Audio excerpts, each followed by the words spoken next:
Welcome to the Neon Noise Podcast, your home for learning ways to attract more traffic to your website, generate more leads, convert more leads into customers, and build stronger relationships with your customers. And now, your hosts, Justin Johnson and Ken Franzen. Hey, Neon Noise Nation. This is the Neon Noise Podcast, where we decode marketing and sales topics to help you grow your business.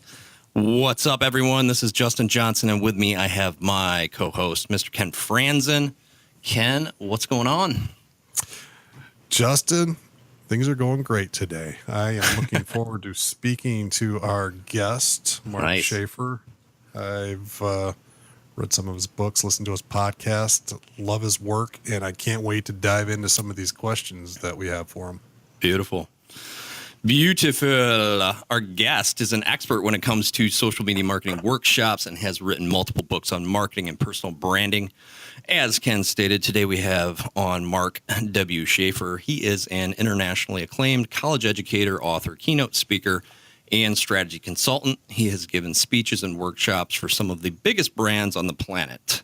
Mark is a best-selling author of some of the most beloved marketing books. His award-winning books are used at more than 50 universities and can be found in more than 750 libraries around the world. His most recent book, Known, is a must-read guide to personal branding in the digital age. Mark, you got a lot going on. Welcome to Neon Noise. I'm glad to be here. I do have a lot going on. I was a bit exhausted just listening to that. It is long every once in a while. I gotta cut things back. Hey, Mark, do me a favor. Just fill in the gaps on anything that I may have missed, and fill us in on a little background detail.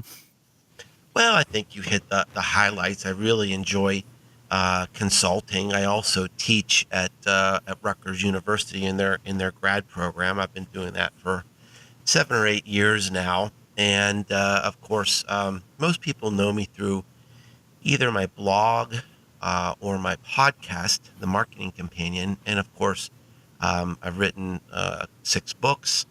The best-selling book on Twitter, which is The Tale of Twitter. I've written about a book about blogging called Born to Blog. I wrote the first book on influence marketing called Return on Influence. A great content marketing book I'm very proud of is The Content Code. And now my new book is called Known. Awesome. So the new book, Known, covers personal branding. Let's start off just defining what personal branding is and why it's important.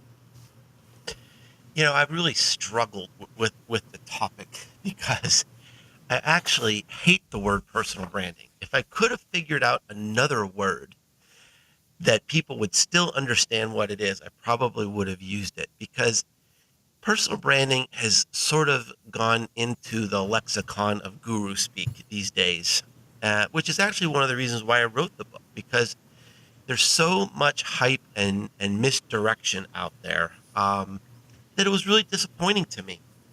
And in my consulting practice, I found that being known in your field contributes to so many personal and professional objectives. Maybe someday you want to write a book. You want to start a speaking career. You want to teach at a university. You want to be invited to be part of on a board position, or you just want a better job someday. The person who's known always has an advantage of the person who isn't known. And so for the last couple of years, I've been struggling with this challenge to try to figure out, can anybody become known? Is there a process that people could follow? Is there a common thread? So the process really started, almost 4 years ago now, when I had a conversation with a good friend and we were debating this issue. And I said, do you think anybody could become known? And he said, I don't know. He said, people ask me that all the time, but I don't know if I could train someone to do it. And so that was really the moment that started my obsession with this topic. I just couldn't let it go. I just had to figure out, is there a process? So I did a lot of research, and then I I went down the rabbit hole and started interviewing people who are known in their field, in banking, in fitness, in education, in music, in art, in finance, in real estate, in construction. I talked to people from all around the world, from Africa and Europe and Asia and America. And what I found is that every person in every field, in every part of the world, did the same 4 things to become known. And that became the heart of the book. So looking at personal branding in that term itself, I did a search on Amazon, and there's over 2,000 plus different books available. So I know the answer to this, but can you share with us what makes your book known different? Well, I think what makes it different is, first of all, it's a proven process. This works. In fact, I'm so confident of this process that when people who are known in their field ask me about it, I turn the question around. I said, let's talk about you. How did you get to be known? And as they tell me their story, you can identify the same 4 steps. The thing that's become exciting to me about this book is that I just don't tell you, here are the 4 steps. There are exercises that help you discern the right path for you. I'm a teacher. I'm a teacher in my heart. I'm a teacher in everything that I do. And I didn't want people just to read a book and put it down. I wanted them to internalize this. I wanted them to really make it work for them. And it is. The feedback on the book has been remarkable. And one of the things that has taken me by surprise, Ken, is in the book I talk about how, on average, it took the people that I interviewed in the book, nearly 100 people, on average, it took them about 30 months of work for their brand to really tip. And so in the book, I talk about, you've got to prepare for, this 30-month mindset. It takes commitment. It takes consistency. It takes some grit to succeed in this very competitive world. Here's what's surprising me. The people who are following the book are having rapid success. I didn't expect it, because I look at how long it took everybody else to make progress. And here's my theory. People fumble around a lot. And now with this book, we know what to do. So the learning curve, I think, has been condensed somewhat. And, people are giving me the feedback, wow, I've got this focus. I've got this clarity. I know what to do. I'm doing it. I'm seeing immediate results. So I didn't expect to see that. But I think that's another way my book is different, because it is proven. It's based on research. It's not just a bunch of hype about, if you can dream it, you can be it. Follow your passion, follow your dream. The world just doesn't work that way. You've got to look at the market. You've got to look at your competitors. If you're going to spend years of your life pursuing a dream, what I try to do through this book is just beg you to think it through, beg you to have a plan.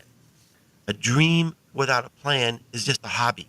If you want to make this your life, if you want to make this your business, think it through with the processes I've got in the book. And I think that last quote, a dream without a plan, or I think in the book it also references a passion without a plan, is just a hobby.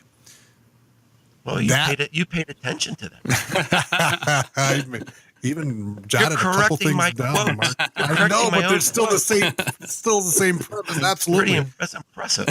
Now, with the book, though, you also have an accompanying workbook, which helps you go through these exercises. And I think that it's tremendously helpful. It's interesting you referenced the folks that you spoke to, interviewed for the book. 30 months is the average, and you bring up that fumble, that there's some mistakes that they made along the way that Sure. that we all made in our ventures. Mm-hmm. That your plan does help learn from, and it's this plan, this blueprint in the path, having the path, knowing where to go, but also the willingness to put the work in, which is I'm talking about all this to really kind of set up the expectations of embarking on this journey. The 30-month journey is okay. That's a long time. But the reward there at the end of it all, but the hard work, I think that everyone that's going into and looking at this personal brand should be aware of the work that goes in. And could you talk a little bit about that and being prepared to this, because it's not that magical marketing pill we're all looking for that we can purchase, take, and then suddenly things happen that are just fabulous. Right. Well, I mean, I'm a very practical person. I'm a very honest person. And the book is an honest book. If something is hard to do, I say it's hard to do. If it takes a long time, I say it takes a long time. And it's not just an opinion. Everything articulated in the book is based on experience and research and these interviews that I did. And I think I don't want to scare people away, because I think the great value in the book is that it doesn't have to be overwhelming. I know how difficult this must seem. Where do you even start in this world to become known? Do you need to be on Facebook? Do you need to be on LinkedIn? Do you need to be on YouTube? Do you need to blog? Do you need to create videos? Do you need to be on Instagram? What about Snapchat? It's overwhelming. And I think the great value in the book is to just really simplify and say, look, it doesn't have to be overwhelming. You've got 3 choices, pick one. Now, let's move on to the next thing. You've got 3 choices, pick one. Now, let's keep on going. And it takes a little bit of introspection and some thought to find the right path that's crafted just for you. I mean, this is not a cookie cutter answer. Nobody can say, you do this, you do this, you do this, and you're guaranteed of success. You've got to find your own voice. You've got to really spend some time thinking about, what do I want to be known for? But it does take work, and I address that very forthrightly in the book. It's the weirdest self-help book ever, because there's a section of the book where I say, are you sure this is the right time for you? Exactly. I mean, everybody else talks about, oh, come on, you can do it. And I do think sincerely, with every fiber of my body, that everybody has the opportunity to do this. Absolutely. This is the most amazing and exciting time to be alive if you want to do something like this. I mean, if you think about when I was a young man, how would I ever become known? I'd have to be on television. I'd have to be in the newspaper. And you know what? That's someone else's decision to put me on TV or in a newspaper. Today, we don't have to wait to be picked. We can pick ourselves. We can do it. We can make a decision. We don't have to check the boxes and kiss the butts like you had to, in the old days. Today, we have the opportunity to create our own power, to create our own influence by creating content on the web. But it does take work. And I mean, it's different for everybody, but an estimate that I put in the book is, look, you probably need to devote about 5 hours a week to this. That's a lot. But it does work, and I'm convinced there's an incredible payoff at the end. And I couldn't agree more. The way that you break it down, it takes this, because you saying, if you don't have time for this, then it's going to require time. And I appreciate that candor, because you get into it, you want to kind of know what to expect, what type of investment needs to go in, but it's a very easy to follow process.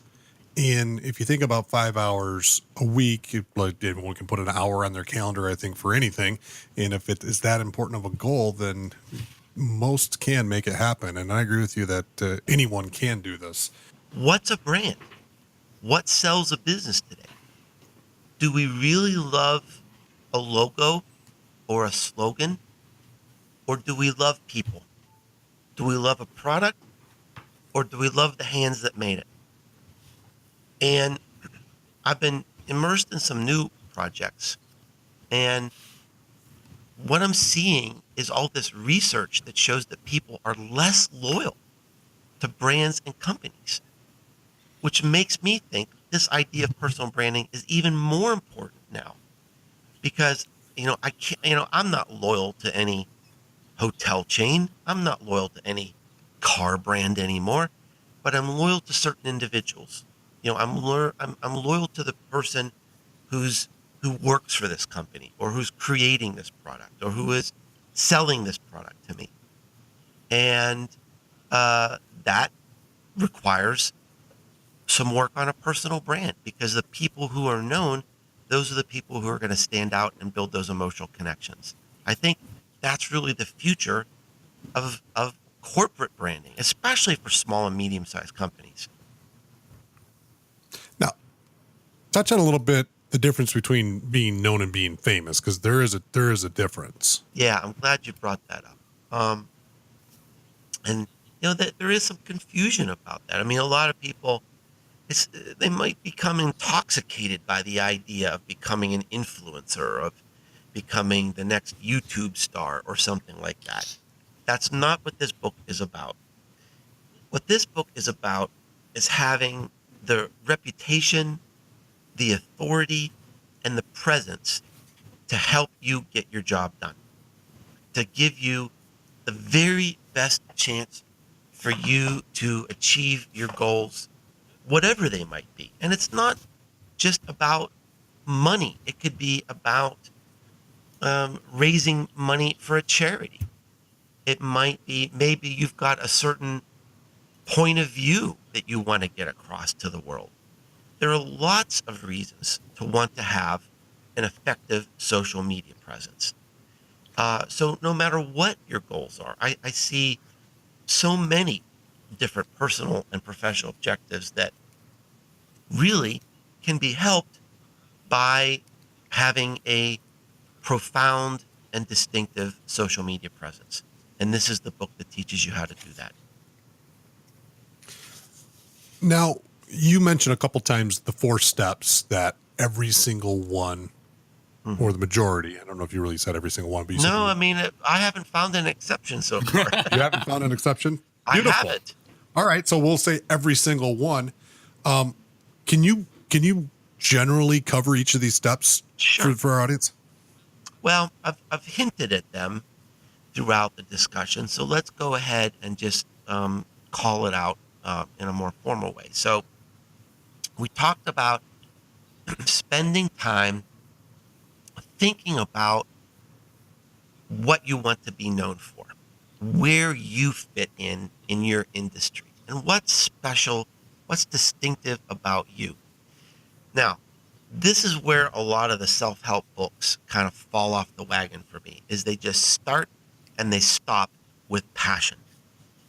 But if you look at the most successful people, a lot of the time, they didn't follow their passion. Their passion followed them. When I was a little boy, I was passionate about baseball. I wanted to be a baseball player. That didn't work out because I sucked. Today, I'm a marketing consultant. I'm an author. I'm a speaker. I appear on podcasts like this one. And you know what? I have fun every day. I love what I do. Now, that wasn't my dream. That wasn't my passion, but it became my passion because my passion followed me instead of me following my passion. And that's okay. It can work both ways. But it has to be also something that's sustainable. Too many people say, I love photography, so I'm going to open a photography studio, or I love baking, I'm going to open a bakery. And they don't look around them to see what's going on here. What's the competition? Are there enough people that are going to love my bakery to make this work, or am I setting myself up for failure? So this is a very important step to really think about what you want to be known for. And there's exercises in the book to help you get clear on that. One of my favorites that seems to help a lot of people, I have them imagine that they're on a stage and they're going to give a speech at an industry conference 2 years from now. And the people in the audience are buzzing. They can't wait to hear what you have to say. And you're excited because you're going to deliver a message that is just going to blow people away. What are you going to talk about? What do you want to be known for on that stage 2 years from now? That's what you need to work through. So that is basically what your story is going to be. Now we have to look at, where are you going to tell this story? I call this finding the place. And this is where a lot of people have some problems, because they have this story they want to tell, but then they just go crashing into a market where there are already too many people telling that story.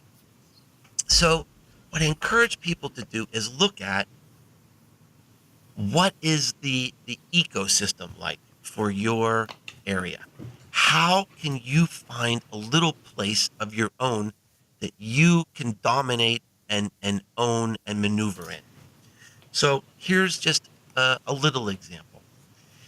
So I have a friend. He's a very, very well-known podcaster named John Lee Dumas. And John Lee was in real estate in Los Angeles and spending lots and lots of time in his car.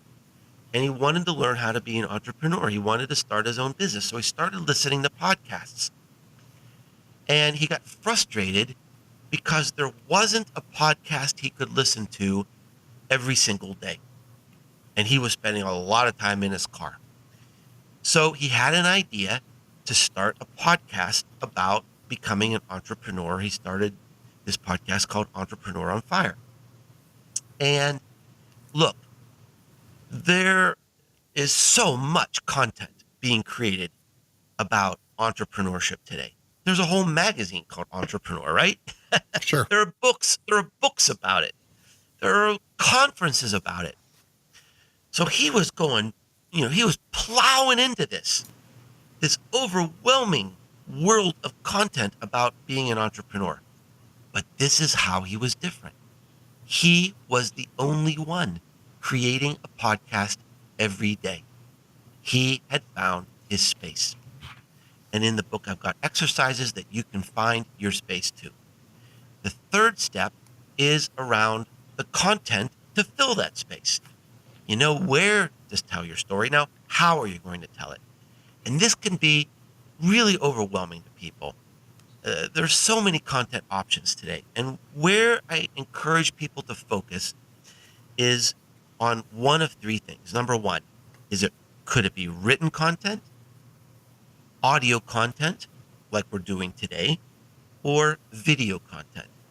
And some people also use visual content, like something on Instagram or Pinterest. But generally speaking, to get the opportunity for vast awareness, it's got to be one of those three: written, audio, video. Pick one. Just pick one and master that for a year or 2 years. Build your audience there. Really get good at it. And don't worry about what your competition is doing. Don't worry about whether you have an audience or not. Everybody starts at ground zero. Everybody starts at the beginning. Nobody is born an expert. Nobody is known overnight. You have got to work through it. So figure out what kind of content can you create that's going to bring you joy. That's going to be lots of fun, because you're going to have to spend quite a bit of time with it. The fourth step is creating an actionable audience. And the important word here is actionable. A lot of people think, oh my gosh, all I've got to do is have a lot of followers on Twitter or LinkedIn, and oh my gosh, then people are going to read my content and they're just going to buy from me. And the world doesn't work that way. It just doesn't. The audience you have on social media represent weak relational links. It's like somebody that would shake your hand or say hello to you. It doesn't necessarily mean they're going to buy something from you. That takes time. It takes commitment. It takes engagement. And so in the book, I walk through the steps to create not just a social media audience that's weak, but a strong audience that's going to help you make your dreams come true, whatever that might be. And you might not need millions of fans to do it. Maybe you need dozens of fans to make your goals come true. So I talk about that in a very honest way in the book, that, the size of the audience doesn't necessarily represent power. You've got to think that through and create just the right audience that's right for you. So looking at that size, quality versus quantity of audience, you see different, let's call them influencers out there with, and this has been made some headlines lately, some influencers out there with gigantic followings that might be fabricated a bit. Mm-hmm. And so you see some of the corporations that might feel they've been duped because they were thought that they were going to receive X and they actually got Y because of these numbers. Mm-hmm.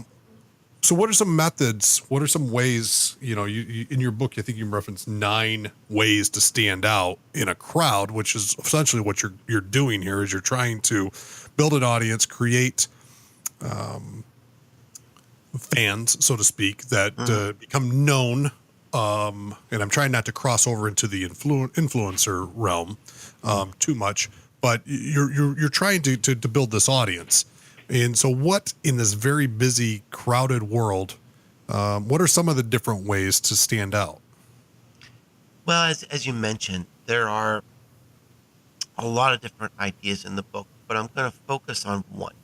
And it's the one that I think is the most important one.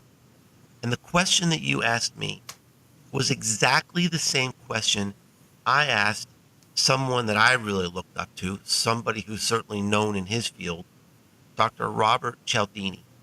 And I asked him this question about, I guess it was 5 or 6 years ago now.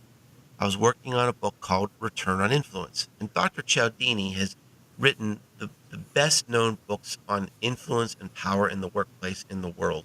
He has a new book on the New York Times bestseller list called Persuasion now. So I got to interview him for my book. And at the end of the interview, I asked him the question that you asked me. In this very noisy, crowded world, what does it take to stand out? And he answered me with just 3 words. It was so simple and so elegant. And I'll tell you something, Ken, the more I'm in this business, the more I'm in this world, I realize how true these words are. He said, be more human. And I think the key to building this actionable audience, to really being known in this world, is to create an emotional connection with people, to demonstrate that you're human and that you're not an influencer on a mountain or standing on a pillar someplace, that you're a person too, and that you are happy and you're joyful and you suffer and you fail, and you want them to come along on this journey with you. I think to stand out today, you need to be original. And to be original, we have no choice but to have the courage. And I think it does take courage to add your own voice, your own story, your own personality, your heritage. I was combining 2 words there. shows truly I am human. Absolutely. Your education, your experiences, what it was like growing up in your family. You have no competition. There's only one you. There can only be one you. And if you have the courage to add your story to your content, you will stand out. You will build that emotional connection with your audience. And it may not be millions, but it'll be the right audience. Instead of trying to find your audience. If you show yourself, your audience will find you. And that's really powerful. In being human, you're really being yourself, letting your true character, your morals, your core values shine through rather than trying to emulate maybe someone else that's been successful. Well, yeah, I mean, I think, let me give you an example of a very powerful moment for me. About, I guess it was 3 years ago, I was bidding on the biggest contract of my life. It was with the U.S. Air Force. And because it was a government contract, I had to go through this vetting process. I had to go through an interview. And so these procurement directors from the Air Force were on a Skype call with me. It was like having a Skype call with like 3 Clint Eastwoods. It was very intimidating. And so I was a little nervous because the stakes were really high. I was confident I could do this, but this was new territory for me.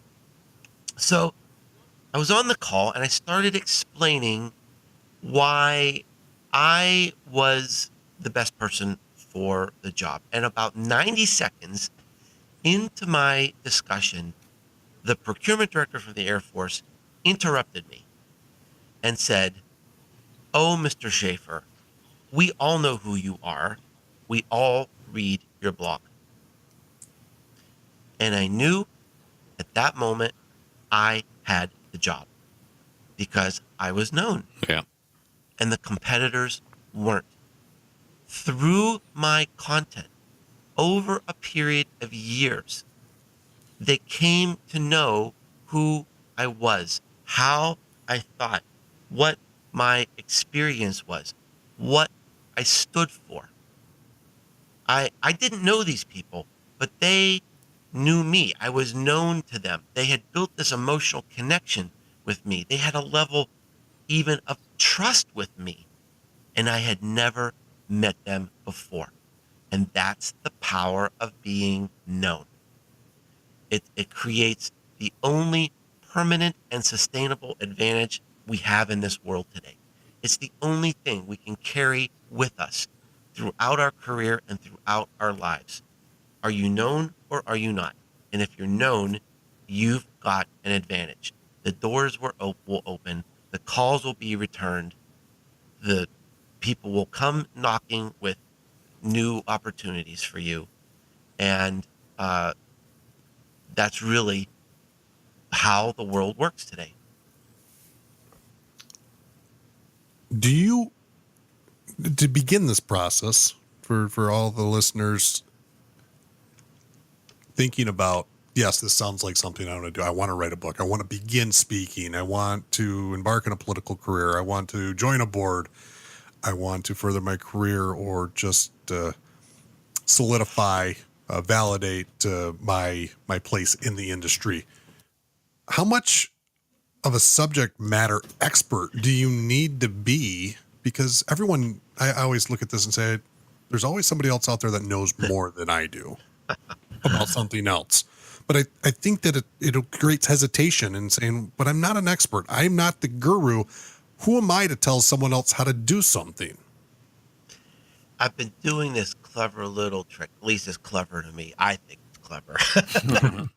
Maybe your listeners will think it's dumb. I don't know. But whenever I give a speech about this topic, I've been showing a baby picture of somebody who's known in their field. So if I'm giving a speech to a bunch of real estate people or a bunch of insurance people or a bunch of medical people, I'll find like who is the most famous author in that field. And I'll see if I can either go through that person's PR people or whatever, and I'll get a baby picture or a picture of them when they're a young person or a teenager. And I'll show that. And I'll start talking about this person, and they don't know who it is because it's a picture of a baby. I'll say, look at this person. Look at this baby. He's so innocent. He's got the whole world before him. he's not an expert. He wasn't born an expert. And then I'll show a picture of who it is. And I'll say, it's a journey. Becoming an expert is a journey. And that journey begins with one step. And you don't have to be an expert because nobody is born an expert. I started blogging about 9 years ago. I had no idea what I was doing. I stumbled. I fumbled. I was terrible. Nobody was reading it. Nobody was sharing. Nobody was commenting. It was a very, very lonely place. But I figured it out because I blogged every single week. I've blogged at least twice a week, every week for 9 years. Wow. I figured it out. I became good at it because I didn't give up. I worked and I worked and I worked and I worked and I got feedback and I changed and I adapted. And about 6 years after I started, I wrote a book called Born to Blog. I wrote a book about blogging. Now, it took me 5 or 6 years to figure it out. I was not born an expert on blogging. When I started blogging, I knew nothing about blogging. I've written the best-selling book on blogging, but I wasn't born an expert. Sure. Nobody is. So you just start on the journey. In another, I pulled several quotes from your book, but another one that really stuck to me that is right along these lines is a professional is simply an amateur who didn't quit. That's so true. This is something that made a profound impact on me as I was writing the book. I mean, I learned so much from writing this book. And one of the things I learned was this importance of grit, of just hanging in there. And every person I interviewed for the book, the last question I asked them was, if you could give one piece of advice to the people who are reading this book, what would it be?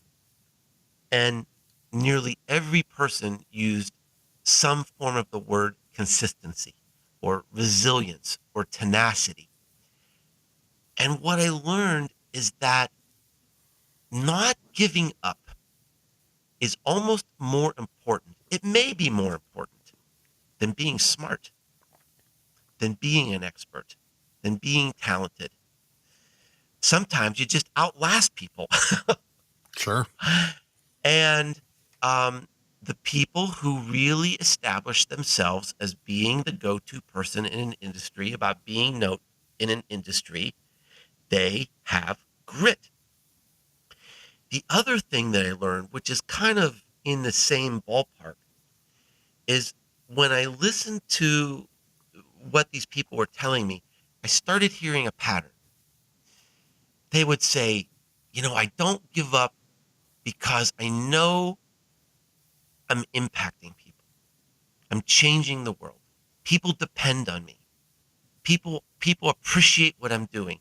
I kept hearing that over and over again. I thought, that can't be a coincidence. There's got to be something there. And having a sense of purpose is related to this idea of consistency and grit and tenacity. There are plenty of times I'm tired or I'm sick and I just don't feel like blogging that week.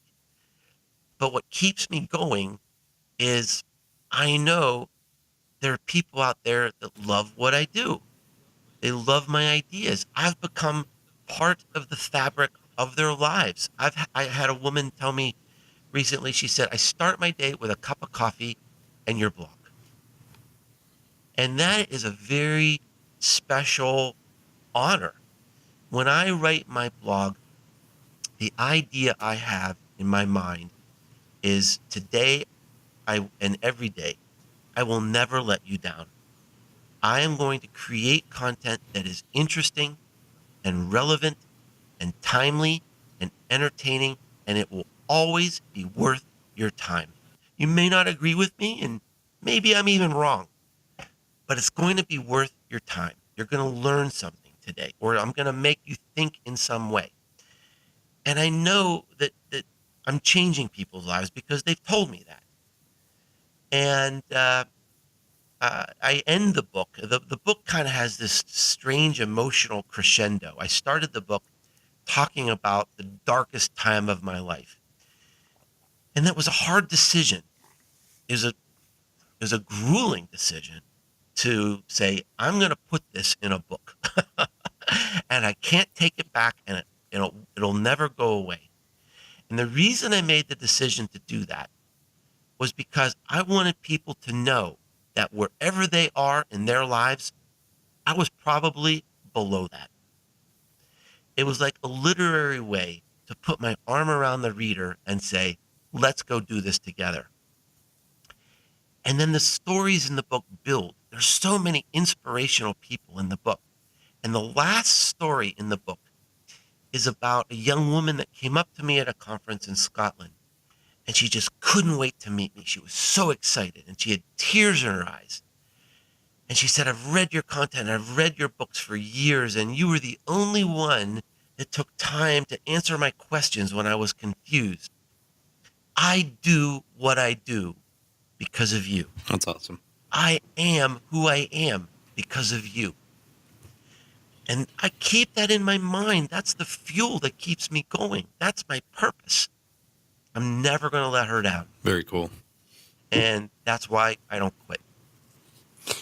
In the purpose you talk, do you find that because you make money from your books, you make money from your podcast, you make money from your teachings and your speaking engagements. Do you find that purpose to have more value than the monetary compensation that you receive? I mean, look, you don't make much money from books. You really don't. And you don't make much money from teaching. Sure. But it's rewarding. And it's for me, I mean, it fits for me because it's interconnected. Teaching my classes forces me to stay on top of all the current trends. To be a consultant, I've got to be on top of all the current trends. When I go into a consulting engagement, I find big problems that people have or questions that they have. That becomes content from my blog. The content from my blog becomes the ideas behind my books. So it all works together. But, I'm at a point in my life, yeah, of course. I mean, I need an income. I still have a mortgage. I still have bills to pay. I'm not at a point where I'm, a millionaire or something like that, where I don't need to work. But my reward, the fuel that keeps me going is, I enjoy what I do and I'm helping people. And that's important to me. I'm at a point in my life where it's time to give back. It's time to send the elevator back down. I had lots of people help me along the way. And what I love about my life is having a great impact on people and helping people. Love that. What would you say to someone fearful of being, you put yourself out there, you're placing your thoughts online, whether it's in written, audio, or video form. What would you say to someone who's fearful of being judged or critiqued? And that's holding them back from creating content, publishing content. Well, I mean, that's a real fear. And the thing that I want to emphasize that might surprise people is it's hard for me. I'm an introvert. I'm a very personal person. I'm a private person. I don't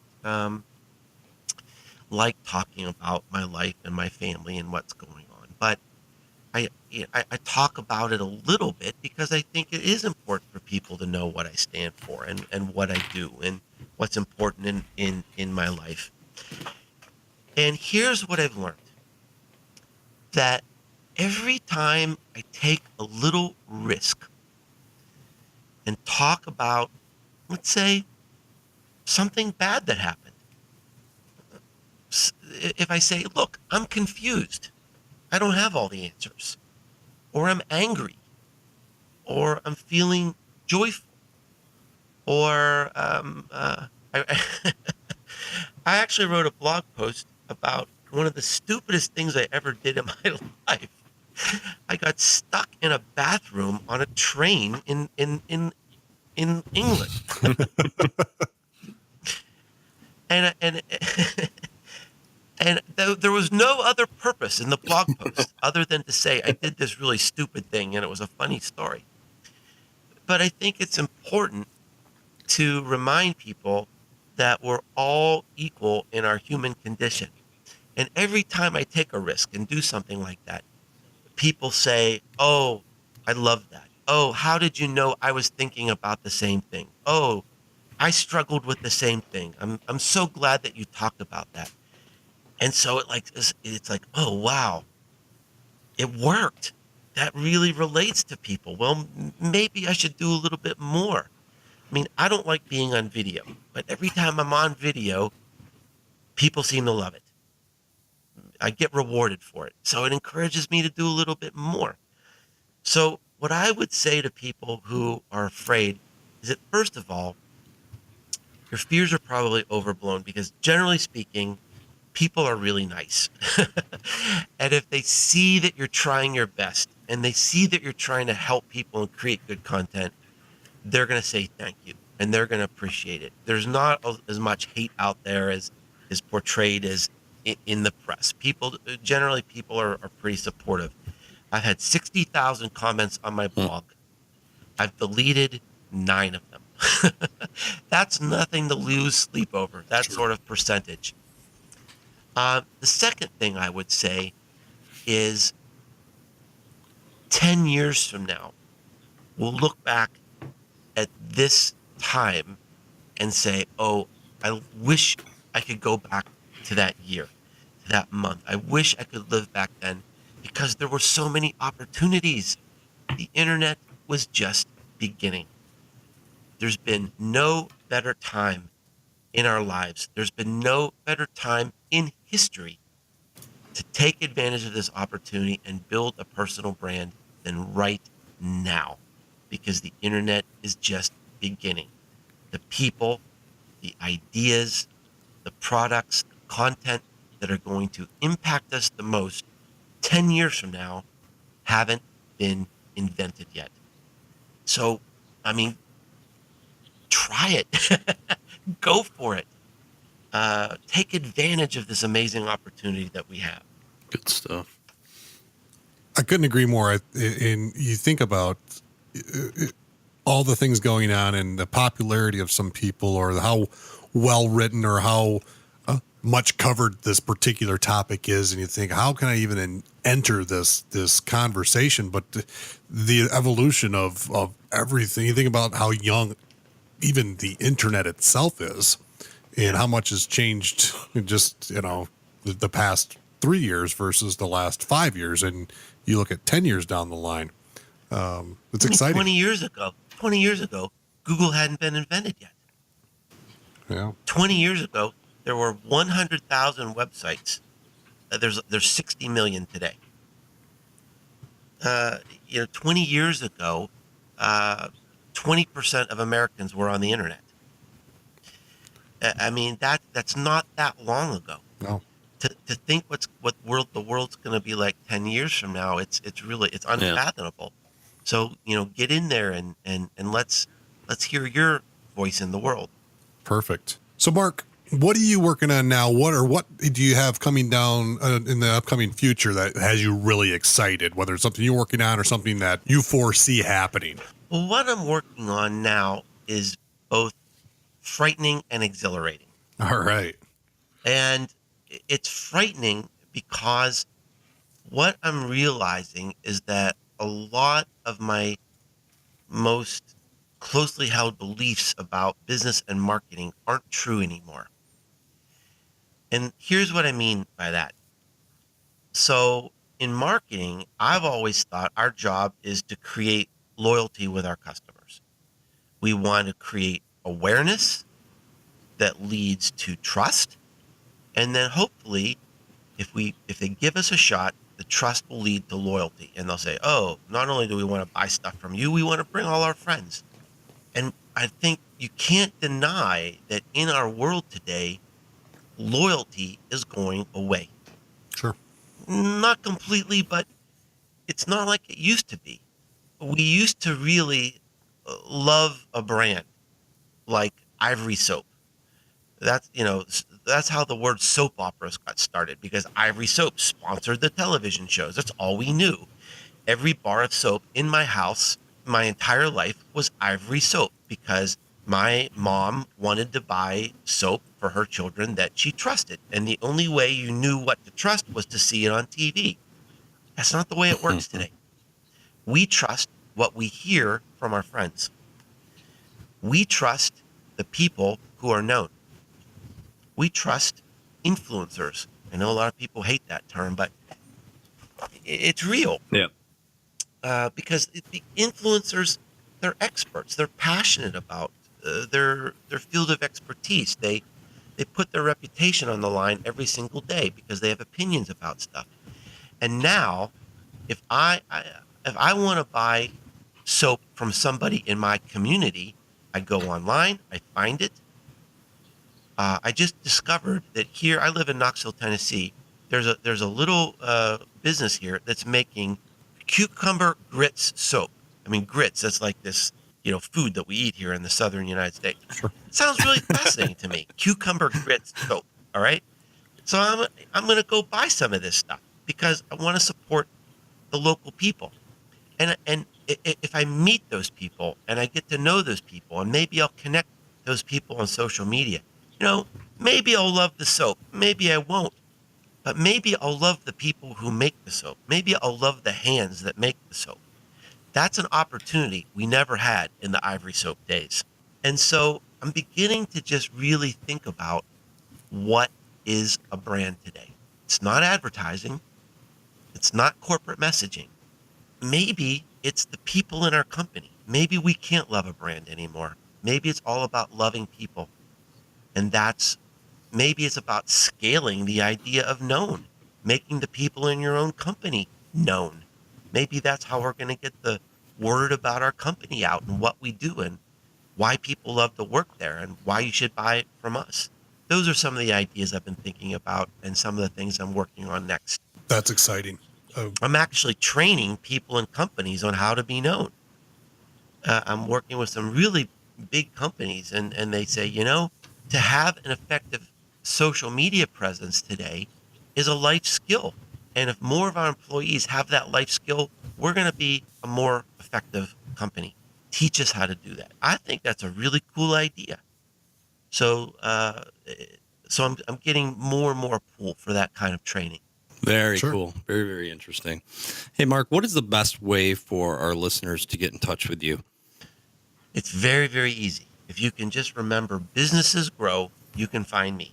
Or you can Google Mark Schaefer, but most people can't spell Schaefer. So let's just stick with Businesses Grow. Go to Businesses Grow. You can find all of my books. You can find my podcast, my blog, and lots of resources to help businesses of every size. Very, very good. All right, Mark. Hey, before we say goodbye, if you have one piece of parting advice for our listening audience, what would that be? Oh, well, I guess it'd be to have the courage to start. Take that step. The world of the internet and business and personal branding, I know it seems overwhelming, but it doesn't have to be. Take a look at the book, follow the plan, and just take that first step and start. Beautiful. Great advice. Neon Noise Nation, we hope you enjoyed our conversation today with Mark. Be sure to go over and check out his website at businessesgrow.com. Mark, thanks very, very much for being on the show today. Thanks so much for having me, and thanks for the great questions. It was a delight to have questions from people that read the book and understood it and appreciated it. So that was awesome. Thanks. Absolutely. We really enjoyed your time today. The show notes for today's episode will be available at neongoldfish.com/podcast. Until next time, this is Justin, Ken, and Mark signing off. Neon Noise Nation, we will see you again next week. Thank you for listening to this episode of the Neon Noise Podcast. Did you enjoy the podcast? If so, please subscribe, share with a friend, or write a review. We want to cover the topics you want to hear. If you have an idea for a topic you'd like Justin and Ken to cover, connect with us on Twitter at Neon Goldfish or through our website at neongoldfish.com.